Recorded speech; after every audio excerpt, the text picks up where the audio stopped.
কোথা থেকে যে আসলাম দেখাই যাচ্ছে না রাস্তা। এখন আমাদের ওই ওপরে উঠতে হবে ট্রেকিং করে। আমরা অতটা পথ ওখান থেকে বেয়ে বেয়ে হেঁটে হেঁটে এসেছি ট্রেকিং করে, পুরো পেছনে ঘন জঙ্গল, আর এখন আরও জঙ্গলের দিকে যাচ্ছি। আমাদের গাইড দাদা আছে, আমাদের গাইড করে নিয়ে যাচ্ছে। গাইড দাদা না রে এটা, এটা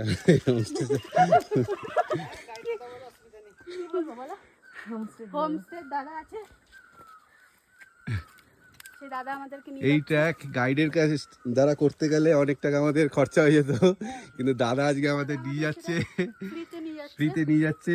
কিন্তু অনেক টাকা কারণ আমরা আজকে হোমস্টেতে আমরা একমাত্র গেস্ট, তার জন্য যদি আরও গেস্ট থাকতো হয়তো করা সম্ভব হতো না দাদার পক্ষে, কারণ দাদা পুরো হোমস্টেটাই ম্যানেজ করে, দাদা আর দিদি মিলে।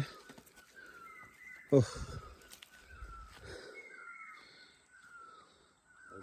মারাত্মক জায়গা, হাঁপিয়ে যাচ্ছি, এত সম্ভব না এই চেয়ারা নিয়ে,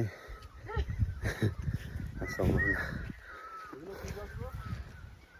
স্বপ্নের দেশ ঘুরতে চাও, স্বপ্নের দেশ ঘুরতে চাও, চলে আসো। এগুলো এলাচ গাছ, হ্যাঁ এলাচ গাছ ঠিক। ভিউটা দেখো একবার, সেই ভিউ চারিপাশে।